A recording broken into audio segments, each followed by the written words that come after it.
Itong isang bangkang alamang na to, mula pagkahuli sa dagat, diretso na agad dito sa bagoong ano to. Mga bagoong. Paano nalaman maalat ang bagoong? Titikman mo. Tama nga no, titikman.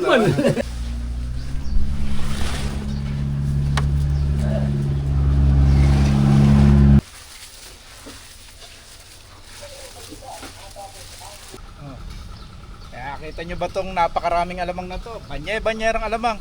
Kahuhuli lang ito mula doon sa Manila Bay. Oh. At ito yung sariwang mga alamang dito sa Barangay Pamarawan na kahuhuli lang mula doon sa dagat. At diretso na agad dito sa paggawa ng bagoong dito sa alamang. No? Ito, sariwang-sariwa siya. At panoorin nyo po yung pagpuproseso namin ng alamang to bagoong. Isa itong pagpuproseso ng bagoong asa sa pinagkakakitaan at magandang negosyo dito sa Barangay Pamarawan.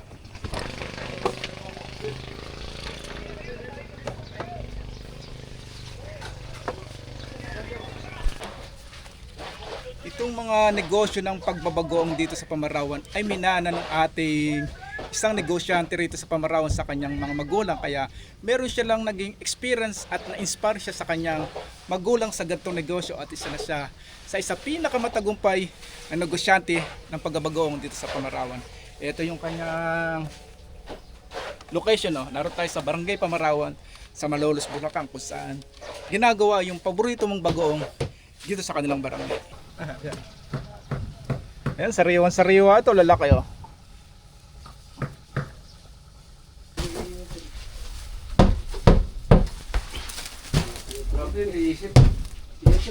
Diskarte at lakas ng loob ang naging puhunan ng mga nagninegosyo ng ganito ng pagbabagoong sa Pamarawan. Yung experience niya sa negosyo na to doon sa kanyang magulang. Pero ngayon lumawak na yung kanyang negosyo sa pagbabagoong at medyo maganda-ganda na rin yung kanyang negosyo ngayon kumpara natin sa mga nakakaraang taon. Itong mga katulad nitong mga alamang na ito, pag ito ginawa ng bagoong, kakarating ito doon sa iba't ibang panig ng ating bansa. Hanggang sa norte, nakakarating daw po yun na conforme sa kanyang buyer. Kaya kung sakaling nag-negosyo kayo ng bagoong, punta lang po kayo dito sa Pamarawan, mag-PM po kayo dito sa may-ari nito at i-deliver sa inyo yan ng tamang araw at tamang oras.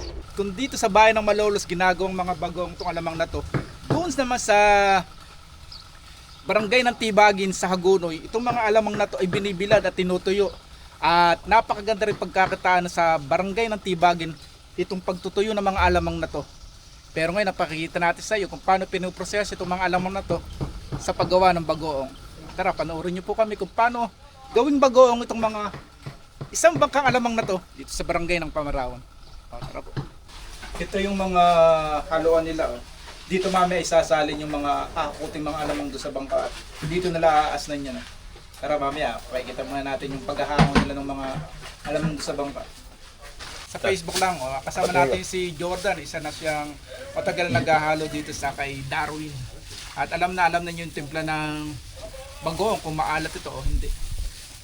At ito naman si Boss Charlie, isa rin siyang naghahalo na matagal dito. Alam na rin niya yung proseso ng paggawa ng bagoong dito. Hahaluin na yan. No? Dapat sakto lang yung pag-aasin niya at conforme sa tagal ng itatagal ng bagoong ang nilalagay nilang mga asin.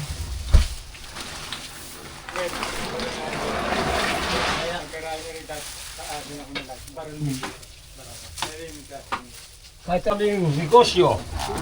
Ito si Boss Charlie, oh. Siya yung isa sa naghahalo ng alamang dito. Expert din siya sa paghahalo ng alamang at alam na niya yung kung maalat o matabang yung alamang na ginagawa nilang mga bagoong. Paano nalaman maalat ang bagoong? Titikman mo.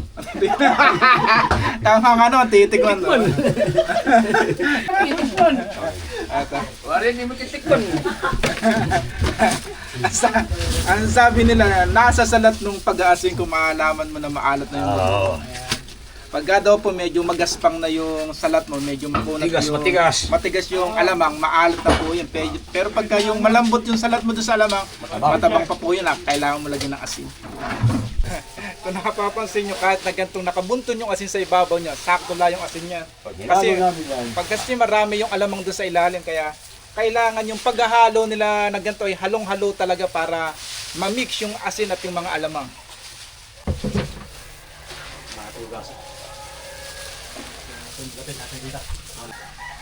Medyo matagal-tagal din itong gantong proseso dahil nga mula doon sa pagkakahuli sa dagat, ididiretso yan dito at pagkaasin, ilalagay naman dito sa drum at mamaya pagka yung may mga timba na sila, ilalagay nila sa plastic at pagkatapos sa plastic, ilalagay na mga nila sa bawat timba ito. At ito yung isang businessman natin dito, si Darwin de la Peña. Sa YouTube naman ito. Siya yung naglakas ng loob ng sumubok sa gantong negosyo dahil meron na siyang mga experience doon sa pagbabagong galing doon sa nanay niya. At sumubok nga siya dito sa gantong klaseng pag-negosyo at naging maayos naman yung kanyang negosyo. Kung dati siya tagahalo lang ng nanay niya, ay meron na siyang sariling paggawa ng bagong dito sa Pamarawan. Meron na pala siyang 10 taon sa gantong negosyo. Nung mga nauuna siyang magnegosyo ng ganito, ilang sako lang ano. Pa ilang sako lang o pa ilang timbala na bago ang kanyang mga pina-order. Pero kung makikita mo, yung dami na. Nakatambak na rin yung mga asin niya dito para support kung sakaling kakailangan agad ng mga alamang meron ng siyang asin. Kasi tagulan na po ngayon, kanina po ng mga asin. At ito yung kanyang mga ginagawang mga bagoong dito. Malinis yung pagawaan niya na ito, conforme natin doon sa may ibang mga lugar kung saan mga nag-aahal ng bagoong dito. Malinis, makikita yung kanyang haluan. Naka-tiles pa to at kailangan nililinis to araw-araw. Pagkatapos na to, lilinisin niya, sasabunin para yung mga bakterya, yung mga langaw hindi dumapo doon sa kanilang mga araw. Itong mga hinahango nila ditong mga bagoong ay galing nga po sa dagat. Yung kailangan na as na agad o haluin na agad dito sa mga halungan na to. Kasi pagka ito hindi mo agad ilas na nilagyan na asin yung mga alamang, nagkakaroon ito ng amoy at nagkakaroon po ito ng ibang lasa sa kanilang mga bagoong. Kailangan po agad gagawin mo yung bagoong kung sakaling darating na agad dito yung mga alamang.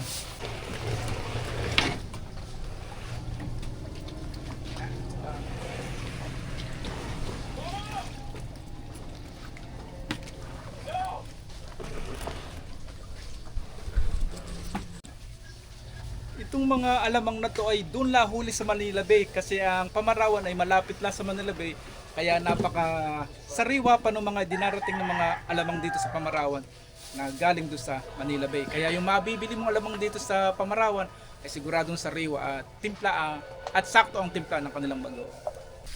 Ito pa yung mga naka-stack nilang mga bagoong dito. Yung iba mga sinisil na nila sa mga drum at kung sakaling may o-order sa kanila sa susunod na mga araw, kukuha na lang sila dito sa mga drum na to at i-repack. Yung may-ari nito ay sumusubok na rin sa pag-export ng mga bagoong sa ibang bansa. At ito yung iba na yung mga ready na. Ito yung mga nakatimba. Kaya nilalagay nila sa timba yung mga napoproseso ng mga bagoong para mapanatiling malinis yung mga bagoong. Ito nakasin, hindi ko mabuksan. No? Ito yung mga, siguro baka ito na yung mga ina-export nilang mga bagoong sa mga ibang bansa.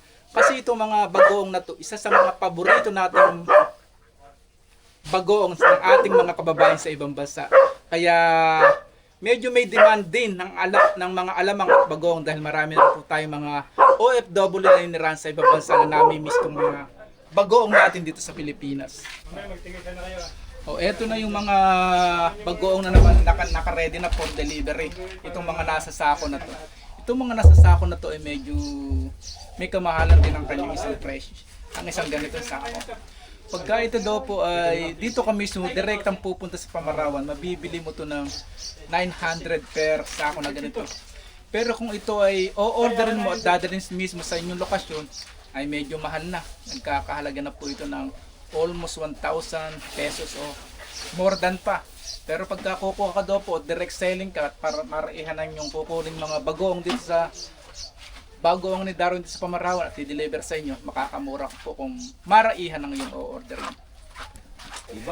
Ang kainaman lang din sa mga nagdinegosyo ng ganito sa Barangay Pamarawan, nabibigyan niya yung mga kababayan ng kahit papano na trabaho. Yun! Di ba?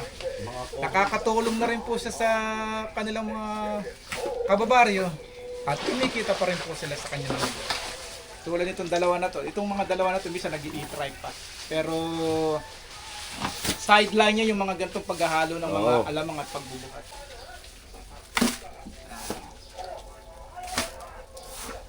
Yan. Magkanyan. Yan. Gandayan ka ba? Shota ako, mag-shota. Ang ganda yan.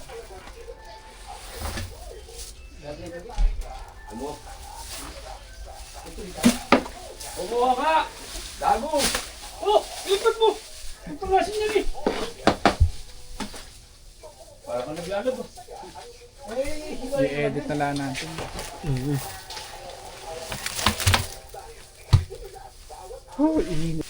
Ang ganda ng itsura ng kanilang bagoong. Oh. Mapulang-mapula yung kanyang alamang. At sigurado press na press yung kanilang bagoong din.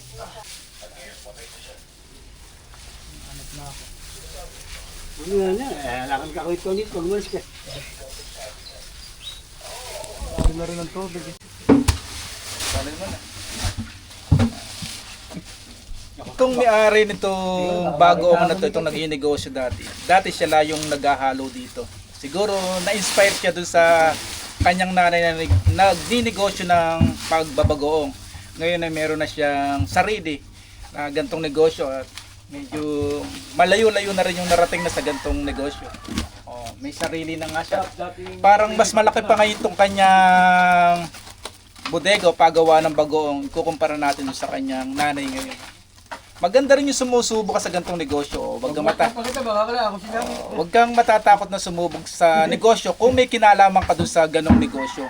Minsan kasi yung mga sumusubok sa negosyo kaya nalulugo ay walang kinalaman sa mga negosyong ginagawa nila. Kaya minsan nalulugi. Pero sa experience ng may-ari na to, sa gantong pag-negosyo ng pagbabagoong ay medyo mahaba-haba rin po. Panahon din ang inabot sa experience niya para matutunan itong gantong klaseng negosyo sa pagbabagoong. Salamat muna po tayo at shoutout muna po tayo sa ating subscriber dyan na si sa Lopez, Malyari at Gajudo family from Cavite. Maraming pong salamat, sir. Ayaw, kapasalamat muna tayo kay Boss Charlie na ang pabarawan. Maraming salamat po. God bless you. Thank you. Salamat muna po tayo at shoutout muna po tayo sa ating subscriber dyan na si sa Lopez, Malyari at Gajudo family from Cavite. Maraming pong salamat, sir. Ayan, salamat din po kay Sir Ronnie Herrera Marcelino. Ayan, maraming po salamat sa panonood, idol. Maraming salamat. Ayan, salamat din po sa De La Peña family, lalo na po sa Ninong Jolly dyan at sa kay Darwin De La Peña. Maraming po salamat at sana magtagumpay po ang kanyang negosyo at magtuloy-tuloy pa po sa mahabang panahon.